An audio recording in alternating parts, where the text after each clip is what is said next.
Pertwee, conforme vocês estão vendo aí, a escrita dele é uma escrita de 1500.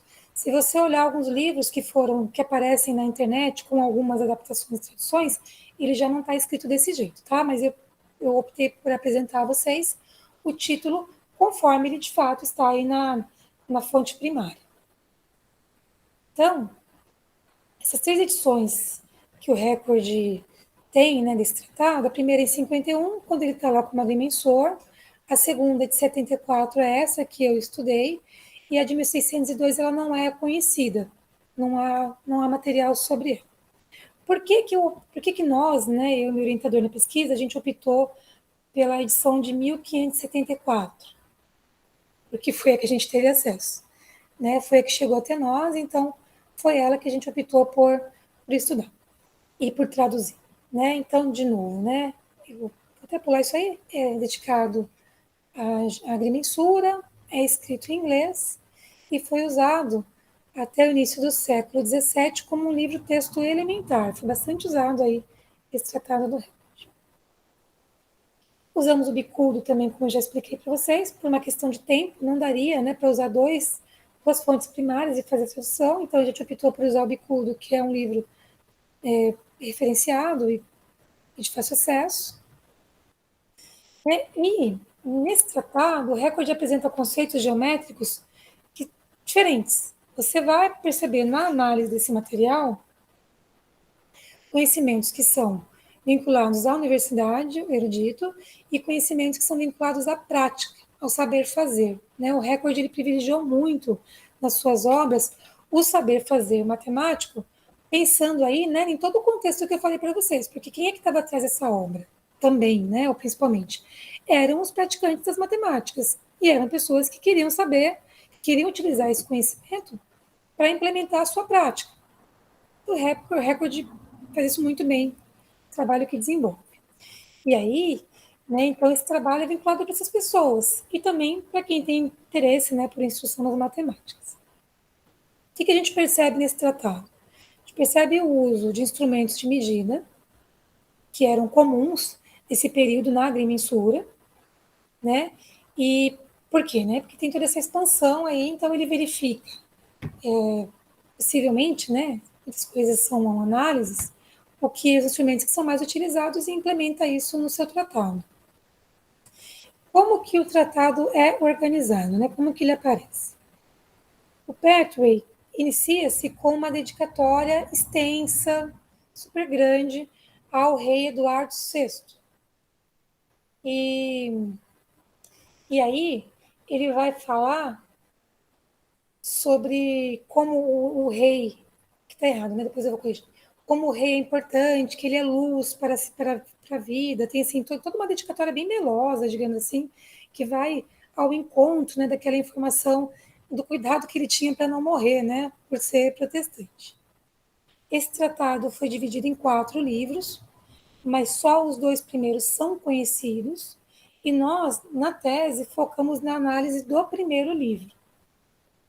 Esse primeiro livro tem 2 divisões. A primeira parte apresenta definições e a segunda parte apresenta construções. Tá? Então, eu analisei um livro dos 4 que compõem o Pertwee. O que a gente pode perceber? Né? A gente pode perceber que os conceitos de Euclides estão, de fato, dentro do trabalho do Record. Mas que nem de longe o trabalho que ele fez pode ser considerado como uma tradução, um resumo. Por quê? Ele faz adaptações, que eu vou mostrar para vocês, né? Ele seleciona conteúdos, não é tudo que está em elementos que vai aparecer no Record, tratado do Record. Ele escolhe uma ordem de apresentação diferente também. E isso a gente pode pensar que pode ter alguma vinculação didática também com a experiência que ele teve, né? Ele adapta, ele complementa, ele faz explicações mais detalhadas, pensando provavelmente no público-alvo, que eram os praticantes, usa compasso. Então, a forma como essa obra está estruturada era muito diferente do que você encontra em Euclides. E aí, né, você vai ter também a presença de conteúdos que não estão na geometria teórica, na universidade. E isso vai mostrar para a gente que o Record implementa outras tradições geométricas. Eu não vou apresentar aqui, né, para vocês hoje, mas na minha tese eu tenho um capítulo específico só falando sobre essas outras tradições geométricas. Falo de Vitrúvio, falo de outras personagens importantes nesse sentido, tá? Mas então, nesse tratado você vai ter a geometria da universidade, que é teórica, e a geometria também prática dos praticantes, corporações de ofício. Então, veja só, né? O primeiro livro, o livro 1, na primeira parte, ele apresenta as definições. E aí eu vou mostrar para vocês uma definição, que é a definição de ponto, conforme está ali no livro escrito em 1574. Veja só, o que o recorde diz, né? Quando ele define ponto. Ele vai dizer que ponto, ou prick, é o nome do ente geométrico que tem forma pequena e insensível, que tem nele nenhuma parte, isto é, nem comprimento, largura ou profundidade. Olha como o ponto é definido em Euclides, né, nos elementos. Ponto é aquilo que de nada é parte. Aí a gente precisa pensar, né, volto a falar que a análise do tratado em si não seria suficiente, né? Seria necessário entender esse contexto, essas demandas, essas intenções do recorde. Porque pensando nesse público-alvo dele, que não tinha uma instrução formal em grande parte adquirida, entender que ponto é aquilo que de nada é parte é muito abstrato. Mas recorde traz uma linguagem muito mais compreensível, porque, olha, no próximo quadro, né, eu vou ler a parte grifada, ele fala assim, ó, eu penso ser melhor, para esse objetivo, chamar um ponto ou prick a pequena impressão de uma pena, lápis ou outro instrumento que não é movido, não desenhado e não desenhado de seu primeiro toque. E, portanto, não tem comprimento nem largura notáveis, como este exemplo declara. Eu penso que essa comparação aqui entre a apresentação do Euclides e de recorde já mostra claramente questões possivelmente didáticas, né? Assim, como é mais fácil de perceber essa disseminação do conhecimento, essa compreensão de conteúdos geométricos pela forma como o recorde traz. Né? Eu vou até imaginar que acho tão bonito isso que ele fez, né? Ó, eu penso ser melhor para esse objetivo chamar um ponto ou prick a pequena impressão de uma pena, lápis ou outro instrumento que não é movido e não desenhado de seu primeiro toque. E aí você vai ter na obra de recorde, né, o aparecimento, né, de outros itens que também não estão lá em elementos, como essa figura que vocês estão vendo aí, essas linhas tortas, né, que ele chama de crooked lines.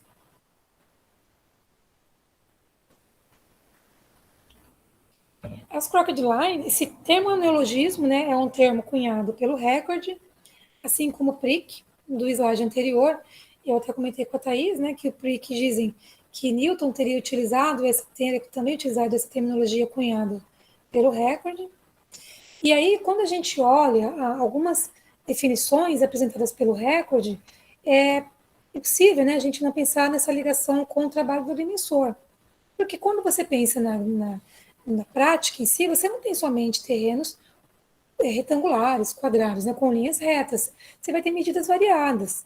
E ele prevê isso, né, ele apresenta isso no tratado dele, como essas que vocês estão vendo aí. Ele apresenta a linha reta, mas também apresenta o que ele chama de crooked lines.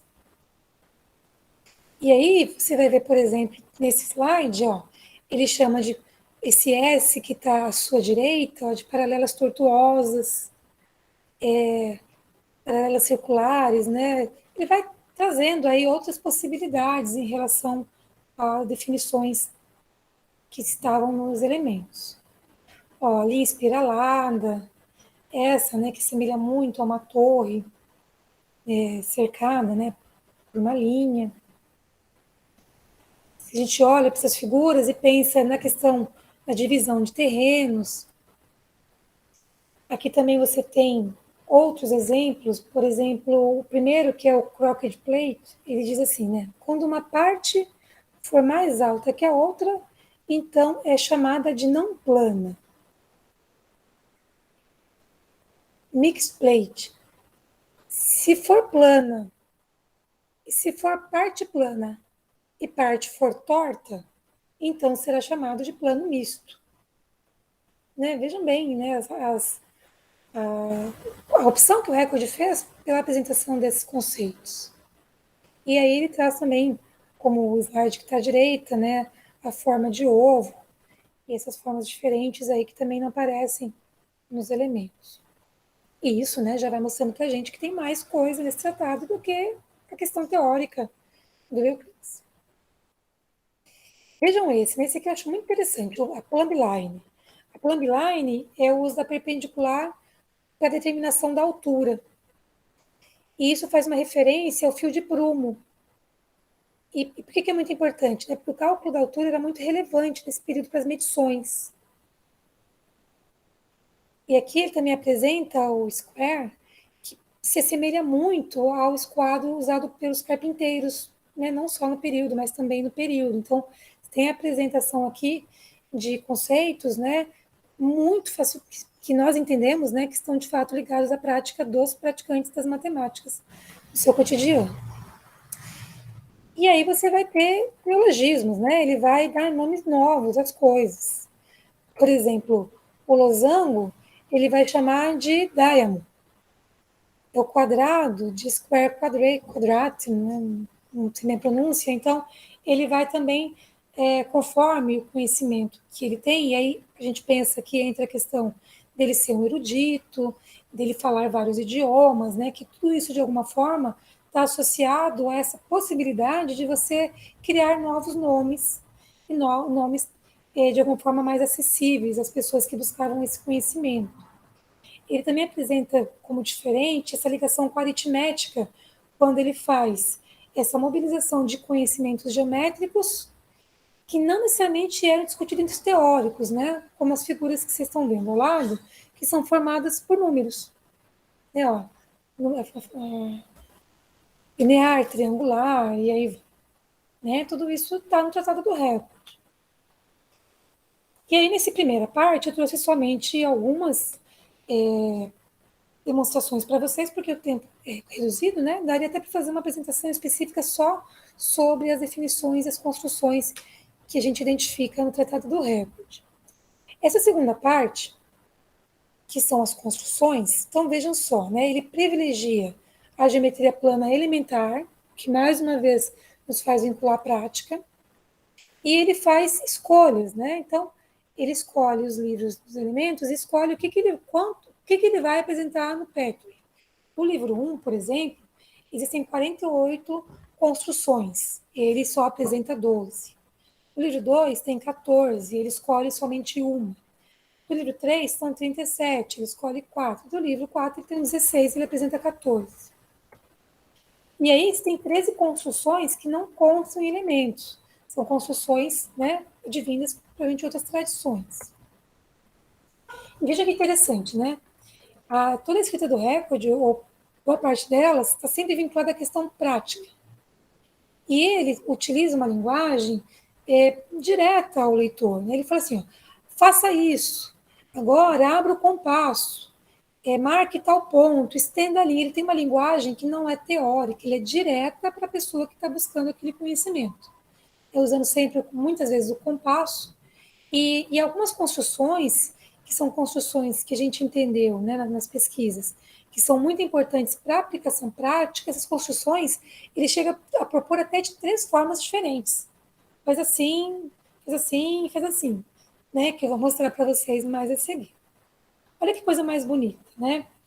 E eu vou lembrar que esse é um tratado escrito em 1551, né, tem um tempinho aí já. Vou mostrar como é que ele propõe a construção do triângulo equilátero. Olha só que prático, né? Recorde diz assim: para fazer um triângulo equilátero, ou qualquer linha mensurável, tem que AB, vocês estão vendo lá embaixo, o B é como estava no tratado, tá, gente? Ele estava mesmo apagadinho assim. AB é a primeira linha em que eu farei o triângulo equilátero. Você estabelece a B. Então, eu abro o compasso tão largo como essa linha, e desenho duas linhas arcadas que se encontram em C. Então, de C, eu desenho duas outras linhas, uma para A e outra para B, e então eu tenho meu propósito. Eu penso, né, que é uma orientação sem grandes dificuldades de ser executada. Mas, se você olhar o que está proposto nos elementos, veja que é muito diferente. Eu não vou ler inteiro, eu vou ler só um pedacinho. Olha só. Olha como é que está nos elementos. Seja a reta limitada dada a B. É preciso, então, sobre a reta B, construir um triângulo equilátero. Fique descrito por um lado o centro A e, por outro lado, com a distância B, o círculo BCD. E, de novo, fique descrito por um lado com o centro B e, por outro lado, com distância BA, o círculo AC. E daí vai, né? Eu penso que assim, é perceptível que há uma grande diferença na proposta de construção entre um e outro. E pensando no contexto, o trabalho do Record ele é muito mais acessível. Aqui, por exemplo, entra que eu falei para vocês a divisão de conceitos em que ele explica várias vezes como fazer. A divisão de um arco em duas partes iguais é um caso, olha. Aqui ele vai dizer assim: o arco a ser dividido é ADC, a corda é ABE. Esta corda está dividida ao meio com B, o qual é o ponto em que eu construí uma reta perpendicular, que ele já explicou antes como é que faz, né? Como ABD. Então, isso dividirá o arco ao meio, isto é, em D. E aí ele vai propor outras formas, ó. Como tratar como construir a perpendicular e também a questão de divisão do arco aí. Bom, aí eu vou ter uma pergunta, né, que foi feita para mim, inclusive, numa outra apresentação. Se tudo que o Record fez, né, tem tanta relevância, se ele é tão importante para esse período e para os subsequentes, por que o Record não é um nome frequente no estudo da história da matemática? Quando a gente pega os livros didáticos, por exemplo, né, que tem aqueles boxes que trazem algumas personalidades que a gente conhece bem, a gente não encontra o Record. Por quê, né? E aí eu fui pesquisar, e estava até conversando com um amigo meu, filósofo, sobre isso hoje. Uma grande possibilidade que os pesquisadores indicam é que essas contribuições negligenciadas, né, como afirma o Robbins, elas não foram tão disseminadas por terem sido escritas em inglês e num nível muito elementar, né, como a gente pode ver, por exemplo, na descrição de ponto ou na construção do triângulo equilátero. Isso teria sido uma grande barreira para que o recorde tivesse seguido aí, né, nos séculos seguintes e chegasse até nós. Certamente tem outras questões, como questões religiosas, políticas, mas muitos históricos, muitos historiadores indicam que nesse momento em que, como eu disse a vocês, as artes mecânicas eram muito desprezadas em relação às artes liberais, e o trabalho dele é um trabalho voltado para as questões mecânicas dos praticantes, então isso de alguma forma trouxe um demérito, né, e fez com que esse conhecimento não fosse para frente e chegasse até nós. Bom, correndo aqui com o tempo, né, quais são as considerações finais, algumas delas que eu posso fazer, né? Eu penso que, de alguma forma, eu apresentei a vocês que o Record, ele era, de fato, um homem atento às demandas de seu tempo. Que o trabalho que ele traz está muito vinculado ao contexto da Inglaterra naquele período. Né? Ele responde algumas perguntas desse período. Né? E que, então, para analisar esse tratado, eu preciso saber do contexto, das motivações e interesses que influenciaram, que motivaram as escolhas de conteúdo e escrita. E que, além disso, o Record ele foi possivelmente um dos primeiros, né, a perceber a necessidade e a possibilidade de estabelecer um diálogo entre ambas as geometrias de forma. Então, eu falei, né, do porquê que ele não é tão conhecido, né, são especulações, né, são possibilidades. E aí, então, que a gente também pode perceber, né, que o Record ele não utilizou o rigor matemático que está presente na obra, né, do Euclides em Elementos, que ele dá olhando o tratado como um todo, né, eu apresentei para vocês somente duas construções, mas o tratado como um todo ele dá uma ênfase no trabalho com triângulos e circunferências. e que está muito vinculado à prática, porque a maioria dos terrenos medidos pelos agrimensores, eles eram decompostos na medição em triângulos e círculos, né, e utilizando os instrumentos que estavam disponíveis à época.